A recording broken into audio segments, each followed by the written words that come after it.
a tríade do investidor: Selic, CDI e IPCA. Como esses índices, investindo ou não, afetam a tua vida?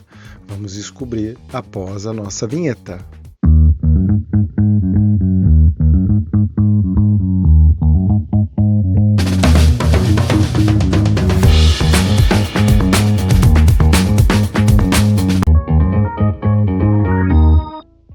Bom, pessoal, aqui é André Arnoux, educador financeiro.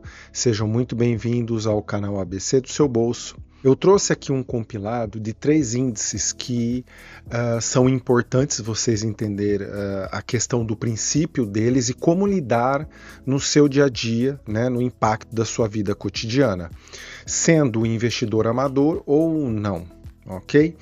Então vamos lá. A edição ela vai colocar aqui o significado de cada um desses índices para a gente poder facilitar a caminhada, tá?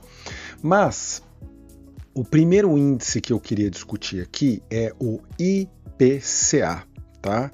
O IPCA ele é conhecido também aí nos telejornais como a famosa inflação, que nada mais é do que como as coisas sobem ao longo do tempo. Tá?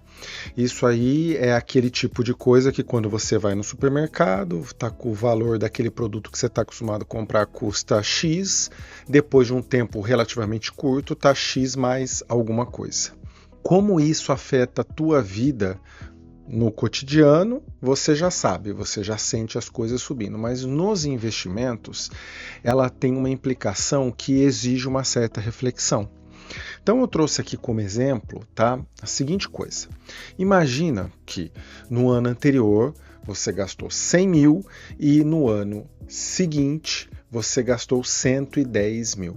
Tá? Isso significa que para a tua vida, durante os últimos 12 meses, tá, entre um ano e outro, aumentou o teu custo de vida em 10%. Ok? Então a tua inflação pessoal, tá, foi de 10%. Para o investidor, tá, ele tem que ter um cuidado de que os seus investimentos cumpram a missão de crescer mais do que 10%. Porque se você não conseguir superar o aumento dos seus gastos, né, isso muito provavelmente lá na frente vai te trazer um resultado frustrante nos seus investimentos, né? Então, esse é o primeiro entendimento da inflação nos investimentos, que você tem que ter o controle da tua inflação pessoal, que ela é diferente da do governo, tá? E você tem que ter um cuidado, tá, para que você consiga, através de uma estratégia de investimento, superar isso ano a ano, tá ok?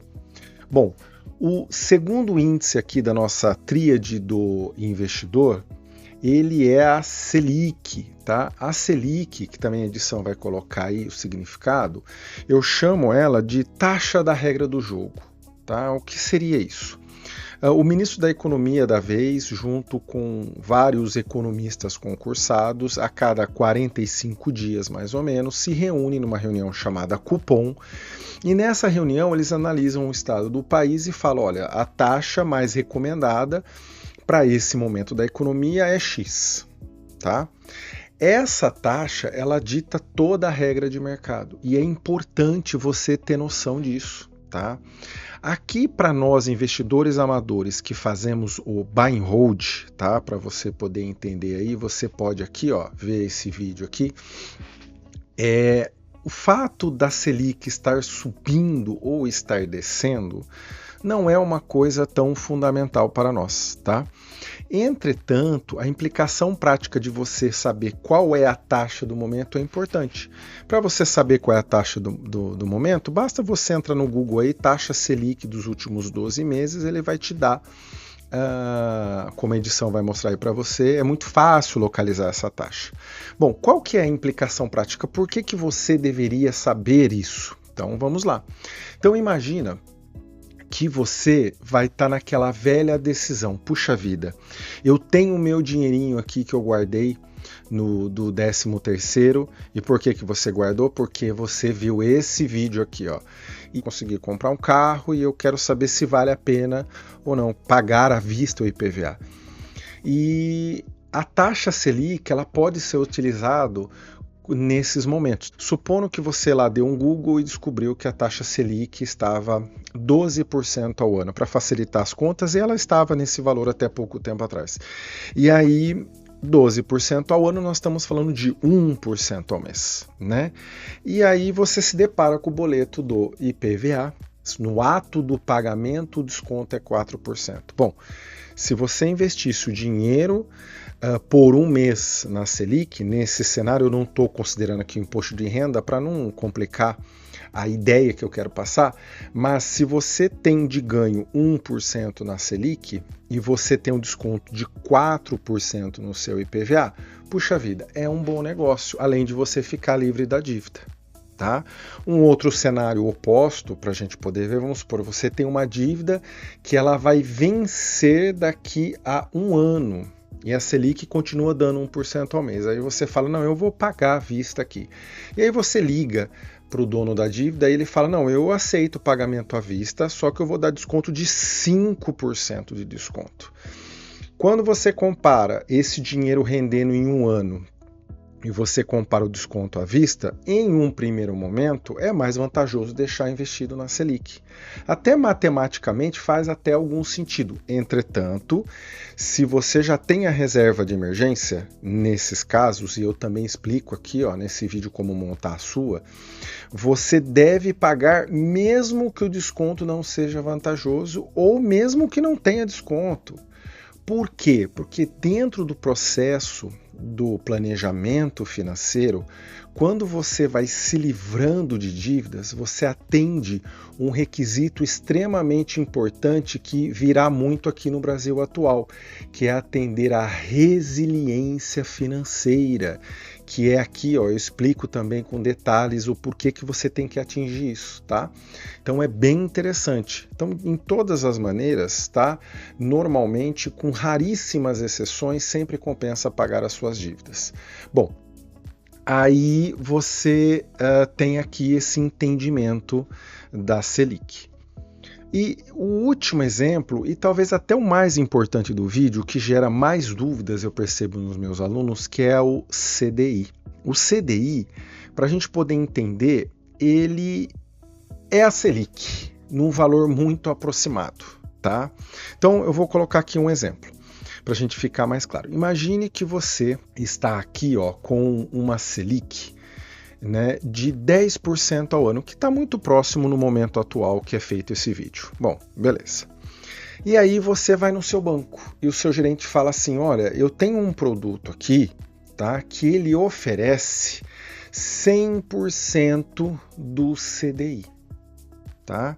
O que nós temos que entender nessa afirmação do gerente?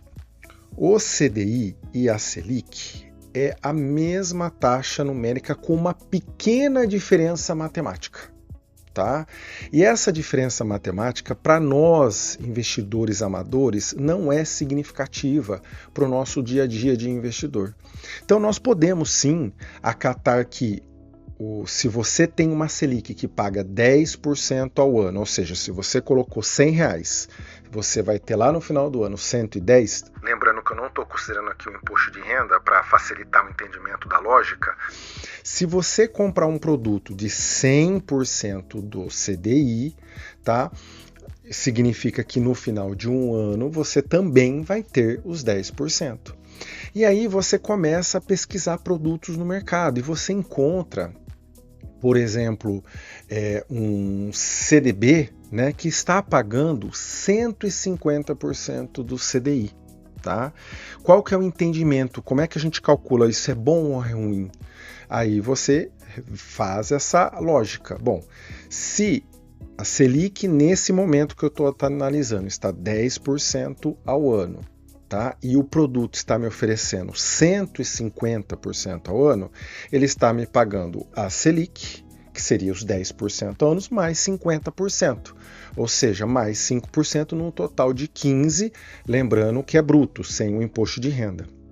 mas é uma boa métrica para você conseguir ter um senso crítico, porque eu percebo muito isso.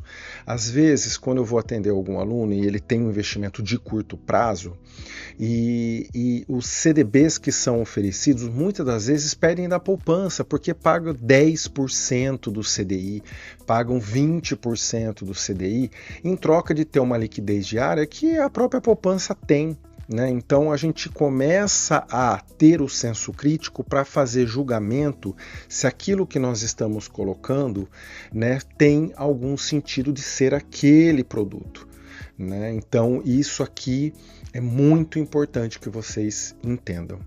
Pessoal, com essa tríade de conceitos explicados de uma maneira simples, que é esse o objetivo do canal, nós vamos destrinchar uma série de análises simples para você conseguir discutir com o seu agente autônomo, discutir com o seu gerente de banco, porque hoje é um monólogo. O gerente fala, olha, faça isso, ou o agente autônomo faça isso que é bom, e você tem que saber se é bom ou não para você. E o objetivo desse vídeo é iniciar esse tipo de entendimento. De antemão aqui, espero que você tenha gostado do vídeo, já deixa aquele like e até o próximo vídeo.